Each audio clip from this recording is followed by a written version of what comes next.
Hi guys, it's Leo from Caravan Gaming with Maddy again. We're going to take you through our three decks and try and explain how Miracle Rogue works. Hey guys, yeah, and I'm going to play three different kind of decks, one rushy, one mid-rangey and one control, and we'll see how I do against Miracle Rogue and how Miracle Rogue does against these three decks. If it goes anything like our last video, it'll lose to the deck I think it'll beat and beat the deck it's not supposed to beat. Yeah. We'll see.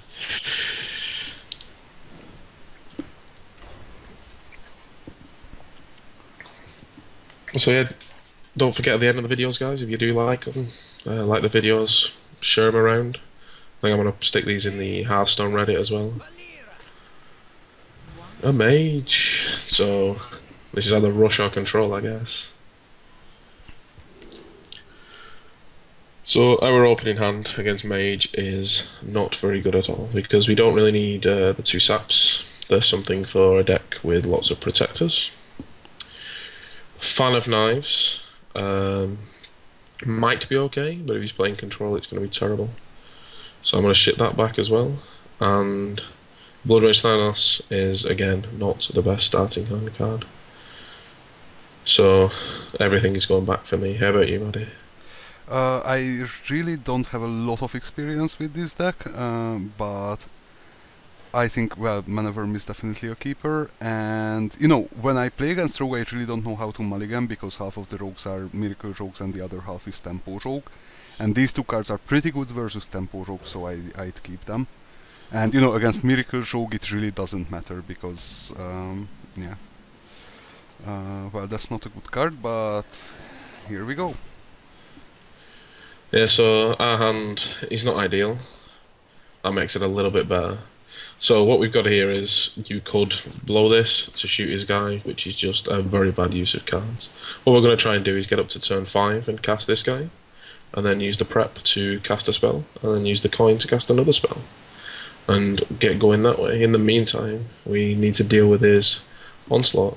So we're looking kind of, I really want us to draw a deadly poison pretty soon. Okay, so we did nothing turn 1. I'm going to start assuming that it's Miracle Rogue because there were no squires and other stuff like that, but you know, nothing, no coin scrubs or anything like that, but I'm not 100%, so I'm not gonna like Arcane Missile's face here or something like that. I'm just going to play my Juggler and hit face. So what we're going to do this turn is, just in case we do draw that deadly poison, we're going to activate our weapon, but we're not going to swing with it. Because if we do draw the deadly poison, we get to use the weapon twice with the deadly poison on, 3 times we have the blade through. Now, I'm not going to slow roll Maddy. I do have the deadly poison, but I don't want to waste the coin, because I don't feel like I'm under that much pressure at the moment. He's only got 3 cards left in hand, and his clock on the board isn't that scary. The other thing to consider though is he may have Frostbolt, which is a little worrying. But we do have this card, which will help us through that. So I'm just going to pass. Sometime this deck's all about calculating risks and hoping you get there. Okay, so this turn for me, I have to assume he's a Miracle Rogue now, because you know, playing this weapon and not playing the deadly, not hitting with it, I actually think it's a really big tell if they hit with it or not. Because if they hit with it, they don't have the deadly poison generally, or at least that's what I see from most people. And yeah, so I have to assume it's Miracle Rogue, so I definitely don't want to play the Arcane Golem, getting him closer to the turn 5, that's going to be deadly for me. And actually, to be mana efficient, I will definitely play this guy. It doesn't really matter on which one I buff. And I want to be mana efficient, and against Miracle Rogue you just want to burst them down as fast as you can. Also, because of the weapon and the 2-1 on board, I think Frostbolting here is the best play. If he plays a an SI7 next turn or something like that, I can still missile for 50%, or it doesn't even have to be 50%. I just trade my 2-1 in and go face. So I would be very worried right now, but I thankfully have drawn my 1-off Blade Flurry, so that's going to put him very far behind. I mean, he's got us to a decent amount of burn, but we're getting pretty close. We might have to coordinate the Auctioneer next turn and deal with his next threat, but for now, being able to kill 3 of his guys and do him 3 damage is a pretty good turn for us. I mean, that's the interesting thing about Blade Flurry that I still don't think people realise some of the times, is essentially if you can hit with your hero and then play the Blade Flurry afterwards, you do 6... Like if it's in your Rogue Dagger, it does 6 damage to the hero as well, because it does everything on their side of the board. Yeah. So I'm in a pretty big value disadvantage, or I'm not sure. Yeah. Now, I really don't want to play the Arcane Golem because that gets him to 5 mana, so he can start his combo stuff, and that gets me closer to that, so I'm probably just going to Intellect now.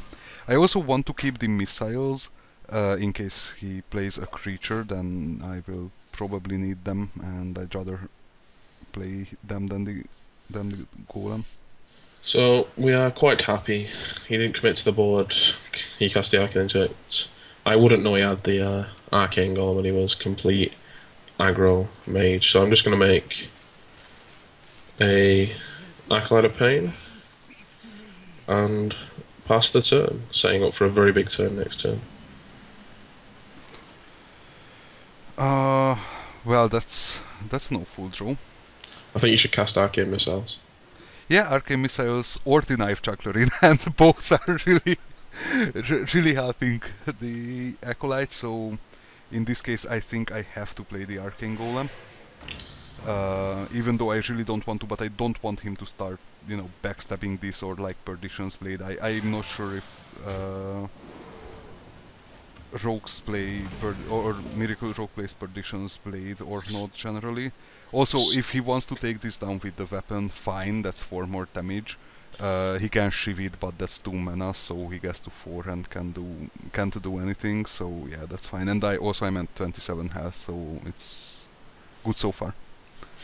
So now he's played Arcane Golem, we're a little bit worried, and we want to get to killing him as quick as possible.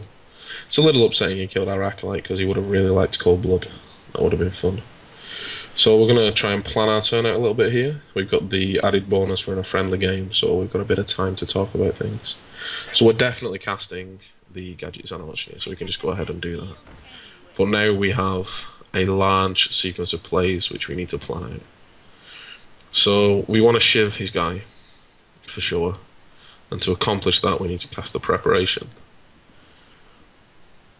But the other question is, are we going to cast the Cold Blood on the Gadget and Auctioneer? But the thing is, we're going to see 1, 2, 3, 4 extra cards, so this is where it becomes a bit difficult. I guess we just do the first thing we want to do, and that's cast a Prep. And that now makes our shiv free, so we're going to shiv the Golem. And then we'll draw another card. For some reason, Coin is a spell. Still not quite sure about that. So now we have the option of casting this guy, or just go into his head with this. I'm more inclined to go to the face with this, because we have the double Cold Blood, and if he doesn't kill the Gadgets, and he's going to go do some work. One thing to consider here is whether we want to pick up the Gadgets and Auctioneer and hold him for next turn. But I think we need to kill him as quick as possible, and next turn I think we're trying to set up a big Van Cleef. So I'm just going to dome him and draw a card. So basically we're in a very good position if he doesn't deal with the Auctioneer, and we'll cast most of our hand again and make a new one. Okay, so at this point, the first question for me is, do I deal with the 4/4 or not? And that depends on if I'm dead next turn, because if I'm not dead next turn, and he doesn't play Farseers in his deck, he's dead next turn. So, let's calculate. Leroy, Shadow Step, Leroy... Shadow Step Leroy is 6 mana, so he can... Oh no, that's 8 mana, so he can't play that. Leroy Shadow Step, Leroy Cold Blood is... he can play that, and that's 6 plus 10, 16, that's 20 damage. Also he can prep into Evits, that's 24, but that's like a 6 card combination.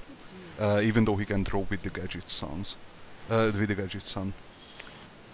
But... No, I think I should play this one safe, and because I just realized I can play this one safe. I can give him mana, and then do the nicely. Oh, I think I miscalculated. Oh, yeah, I miscalculated a lot of things. Doesn't matter, but yeah, basically. With him not being dead next turn, now I can reveal it, definitely the safe option was removing the 4/4 from the board, and we had to use the Arcane Golem for it. So the Arcane Golem was a little bit annoying. Maybe we should have Shadow Stepped our guy up, but then he might have made a different play, so it's not worth really bothering that much about. So I think what we're going to do is... I think we're just going to make a 4/4 Van Cleef and an Assassin's Blade. Just trying to think if there's a better line. We could make Nat Pagel. If we don't make the Assassin's Blade, we can make Nat Pagel, Eviscerate, 2/4, Fan of Knives, 5, 6, 7. No, we can't. I don't think we can make a big Edwin. So, just our hand's a little bit awkward.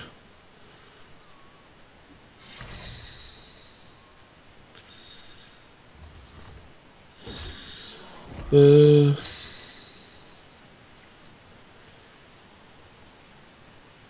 probably in a little bit of trouble here. We just need our guy to survive. I'm not sure whether this deck runs Polymorphs. It probably doesn't.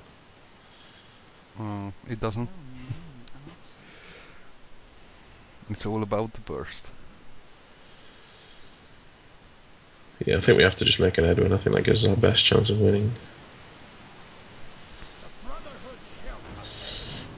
But this is one. If he hadn't killed our guys, we could have gone through 1, 2, 3, 4, 5 extra cards of the deck. And probably had a lot more options, so take that away with you. Kill Goblin Auctioneer on site.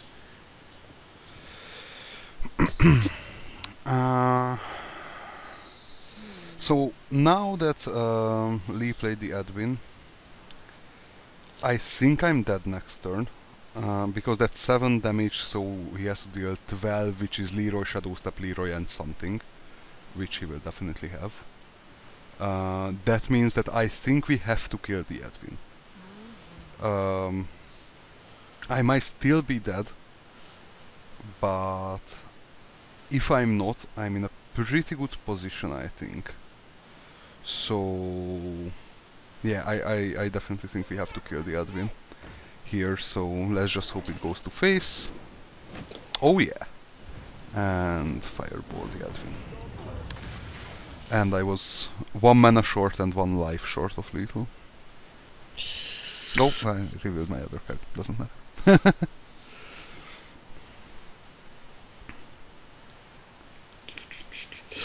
So we can kill his board, which is quite a good place to be. And then we're in the... See, this is the thing, because Maddy knows a lot about the deck, he's kind of worked out the damages, but a lot of time people don't. But because you're continually presenting these threats where you're dead next turn if you don't kill this, you're dead next turn if you don't kill this, you just get to the situation where they've got 1 card and you've got 8.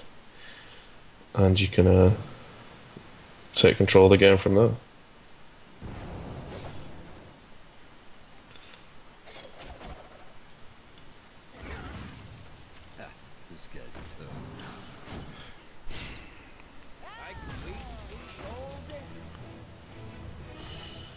So hopefully he doesn't top deck to kill us. He's got one Fireball left, one Frostbolt. Probably, I don't know whether he plays Pyroblast, maybe he does. No, actually this deck doesn't play. Thought So it might be a bit expensive. Ice Lances, maybe another Arcane Missiles. So I think we're quite safe at this point. We like that card. yeah, you like that card more than I do in this situation, but I needed to top deck something. It actually didn't happen. So I'm definitely gonna play that guy. And the question is if I need to kill something on the board. But if I was dead to Edwin, it doesn't matter if I kill anything else. So I'm going to assume it doesn't matter if I kill the 3/3 or not. Obviously I'm not killing the net payable. If I'm dead, I'm dead. If not, I don't want to waste my basically only card that can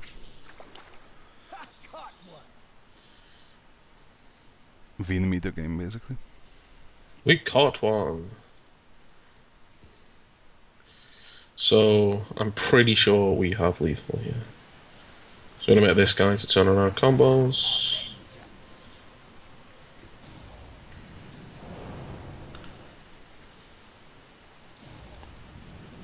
And Nothing for Pagel. Uh-huh.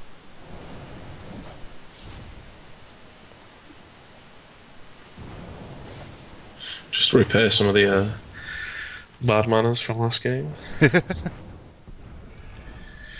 And obviously the most important thing. Oh, you have to Shadow Step that. Yeah. Actually, it's not bad manner, you get more XP for it. Nice. Yeah. So, yeah, because you have to constantly keep dealing with our threats, we I still, yeah, that was a bit of an awkward hand for me because I had obviously had the two Cold Bloods in hand and no Leroy, so I had to stick a threat, and you correctly read that I had to stick a threat, so you managed to kill my stuff.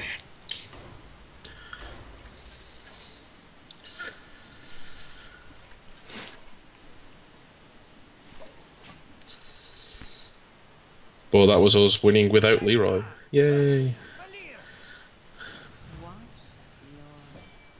Yeah, you always expect Leroy, but never expect, the double Eviscerate, double Cold Blast stuff. Oh, I didn't explain my mulligan. All these cards were bad against any type of rogue, so I just checked them. So for us, it's a little more interesting. We've got the nice little combination of Backstab SI7 if he's a face hunter. Sap's generally not very useful until later in the game, and I think we can do better than Shiv. You generally want a deadly poison in your hand. But if I didn't have the SI7 and the Backstab, I would keep the Shiv, and obviously we draw another Sap. Going second's okay in this deck. It's not a big thing because we don't run scrubs, but we don't mind. Coin's a spell, which it shouldn't be.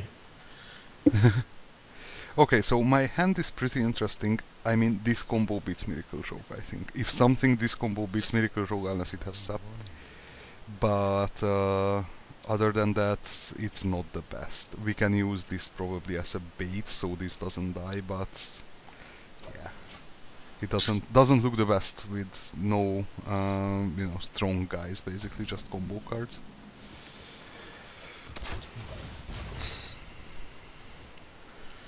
So again, on our turn 2, we're just going to make a dagger again. Because basically your mana is so constricted in this deck that you just need to make sure you're very efficient. Because I don't want to have to make another dagger 2 turns down the line if I don't have to. Okay, so since next turn I want to cast this, and he didn't attack once again, I have to assume he has Deadly Poison. So I'm going to put this out to bait the Deadly Poison out.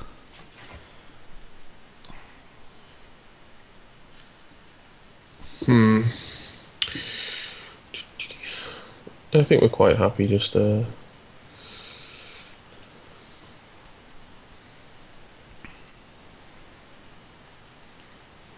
what I'm thinking about is whether I want to burn a backstab on it without using a combo card afterwards.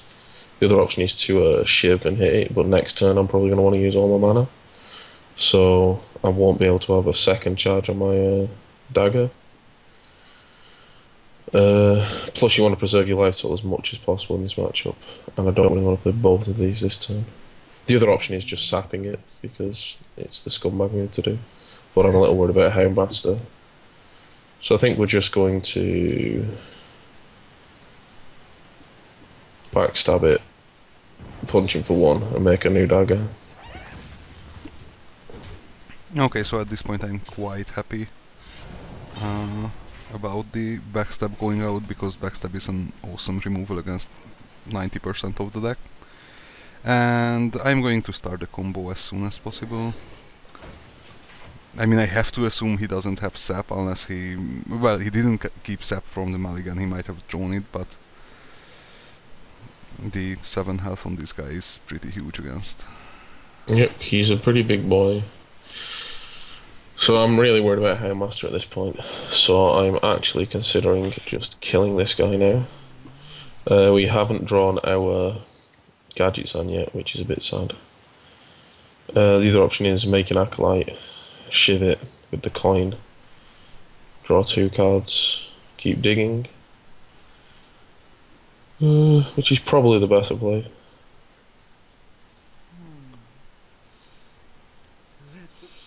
Just because our hands are very reactive, and he doesn't seem to be the face hunter deck.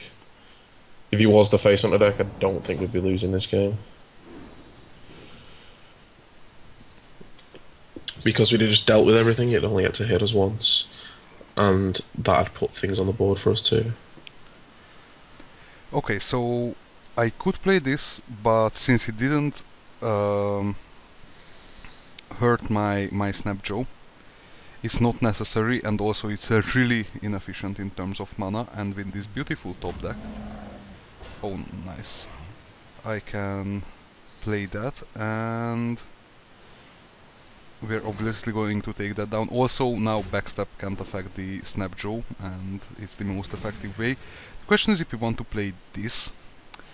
It dies to Blade Flurry, but Blade Flurry actually doesn't hit anything else, and Lee can only attack into Misha.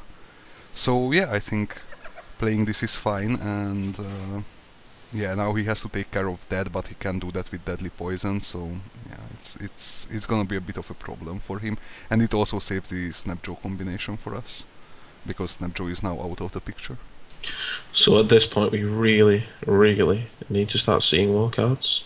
I mean, we're okay because we have these 2 cards. So just gonna keep digging.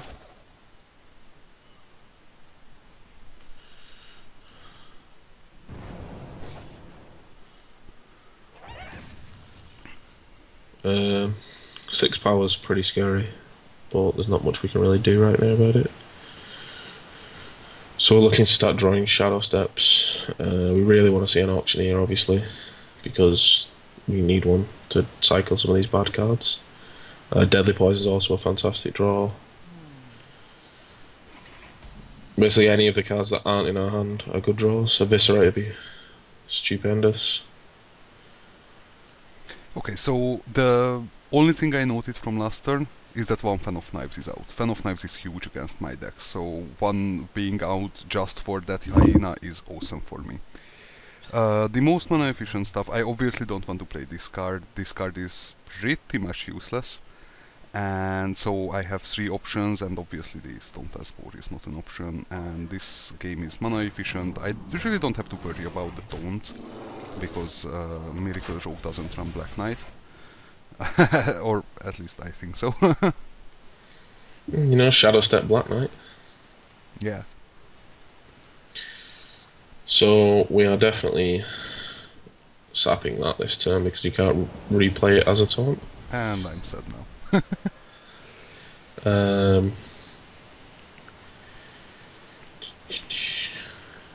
Fortunately, we can't play this guy and this, so I think we have to take 1 for the team. Because he's going to hit us with it next turn anyway. We are getting quite low now. It's going to be squeaky bum time this match, I think.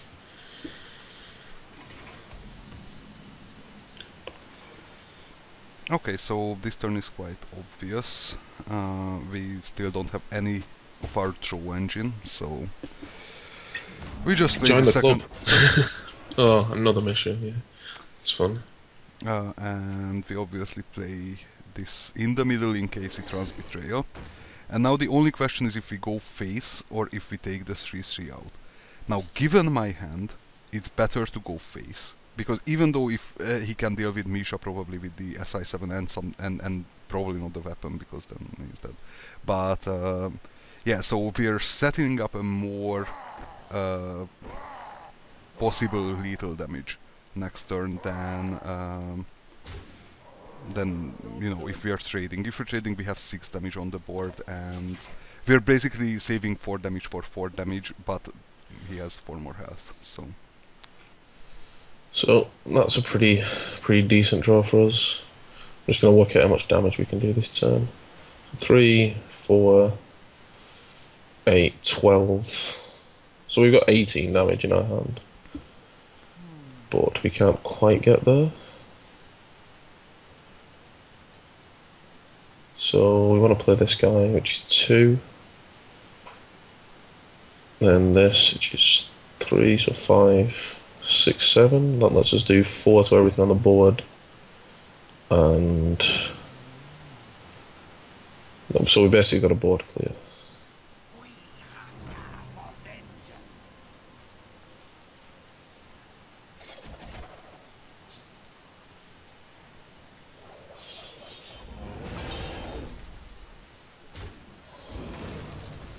So it's a nice bit of a bonus damage. I am considering casting this on my guy to draw a card because it turns off his Unleash. He has Unleashed Timberwolf. Timberwolf that kills us. What does 1 do? 4 damage, 5, 6. So it is a consideration.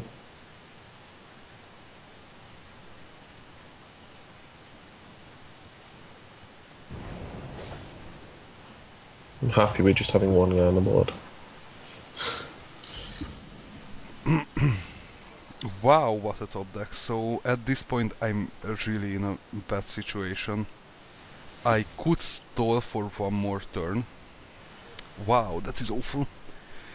That is really bad. It's actually a really interesting turn. I'm really interested in your opinion, so leave it in the comment. So basically the debate is if I should flare or not. Because if I flare, I could draw basically half my deck that gives me pretty good chances. Like I have 2 buzzards in the deck, 2 Tundra Rhinos in the deck. I even have the 6-5 that probably Miracle Rogue can do anything against it. I have 1 Hyena left, and all that. I have 2 trackings left, so that at least 8 cards from 19. But if I use Flare, I can't deal with the Concealed Gadget Sum. So which is more important? Given that we are at 8 mana, I think, and we've seen no preps at all, I think we should risk it. I think I should risk it because even if he gets the Gadgets on out, he can probably draw enough cards for the combo. So I think I should flare here, but I'm really not sure about this play. It's a really big crapshoot, and that's actually an awesome card. That's not what I wanted to hear. It's not the best, but at least you have to deal with it. I definitely don't want the 2-5 to be hurt. Since we've seen both backstabs, I'm not worried about backstabs, so I'm just going to sacrifice my 1-1 and go face. And now he has to be worried about the the lion, and also basically any beast I have. So we top decked a pile of crap, basically. I guess we actually have to go down to 6 here by fighting your guy.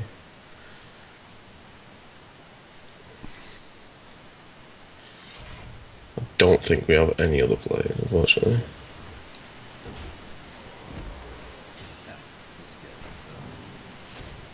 And that's actually really nice for me, because if I have Unleash, and I probably do have Unleash, that now if I had a kill command, I could just Unleash kill command. But luckily for Lee, I don't. So Couldn't beat it if you did, so I gotta play to my odds. I guess I'm not dead next turn because I am on 27 life. So I'm going to take it slow and play this guy, play the Unleash for 1, and just take his guy out. I mean, if either the lion or the 2 hyenas survive, Lee's dead next turn. So, let's do some maths. So, 6, 12, 18, 22, 26 plus the attack. Now, have we got enough mana? 4, 5, 6, 7, 8. And the prep. I think that's enough. Don't tell me I'm dead.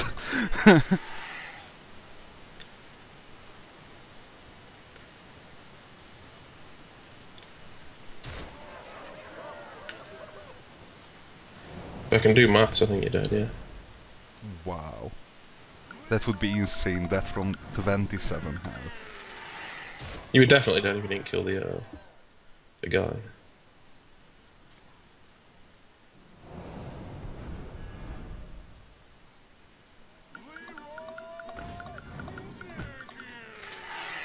And you have Prepivis, right? Or Prep Cold Blood? Yeah. Well, that's a well played. Squeaky one time. But we were very close for quite a few turns, and our draws were just a bit meh. Yeah, it was a really close game. So, we've got our third deck, and it's actually going to be pretty interesting, I think. What's the betting? Maddy's pulled out Handlock. Oh, watch a Druid.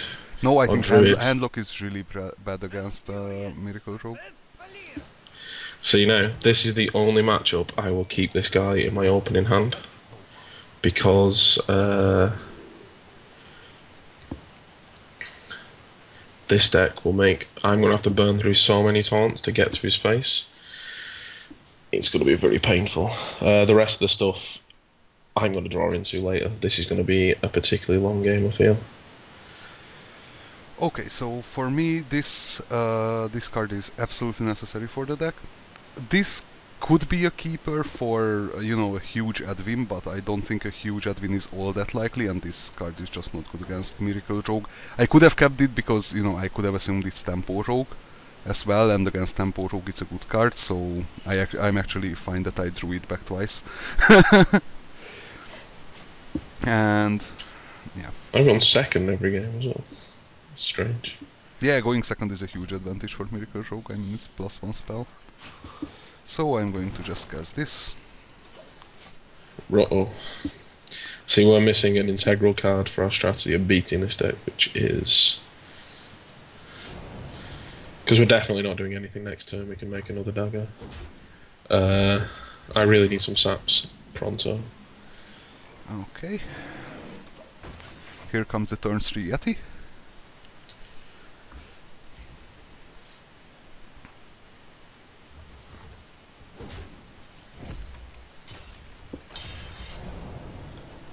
Yep, that's not good. Okay, so that is my own addition to the deck, which just stabbed me in the back with this draw. Good. I'm not sure if I want to play this. I don't think I do, although it puts more pressure on him. Yeah, actually, let's just do that. He didn't get sabbed, although I'm not sure if he would have played sub on it, but you know, we want to build up for this guy. So that's an excellent draw for us. Uh, because he has two Yetis, I think I am going to pull the trigger and lose out on a card off the coin.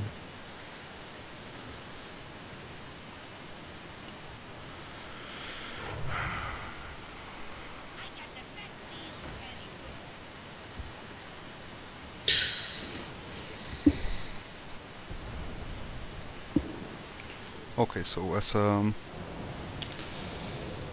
a druid, I don't think we have anything that can deal with the stealth 4/4.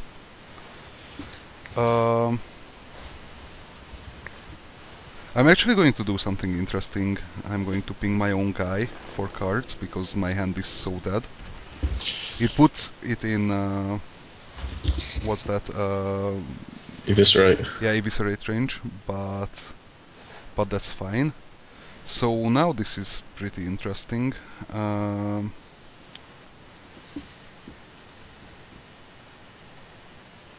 actually don't need to do that, but I'm going to do that just in case something happens. And I'm not gonna waste the second breath. And just do this. Hopefully I'm not dead next turn. Doesn't look like you're dead next turn. We're gonna see a lot of cards, but you're probably not dead next turn. Oh, that sounds cool. So we're gonna lead off with a backstab on this guy. Draw the awkward card, obviously. We definitely want to get one of these Yetis off the board this turn, so.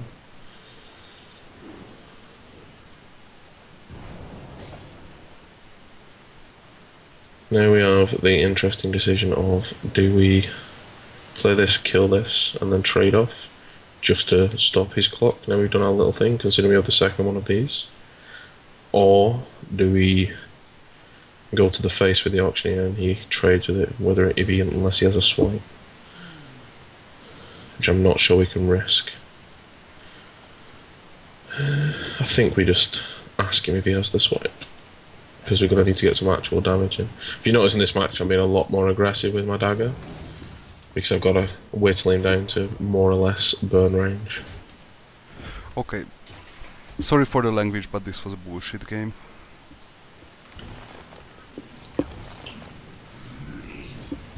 So, like, that's the only improvement in the deck I did, and it seems like it works, but you know, that was me throwing like a god. And well, I mean, I'm not sure. The only questionable decision was to trade off with the 4/4, but yeah, I think, you know, you couldn't expect that, and especially that generally ramp decks don't play this card. So Yeah, once I saw the wild growth, I stopped playing around it, which is a lesson for everyone. I think you should always still consider all the options and not assume you're playing against a stock list all the time. yeah. Well, guys, I hope you enjoyed that foray into a bit of a strange deck. Like and subscribe to the channel if you did. Just tell your friends. It's goodbye from me. Bye bye.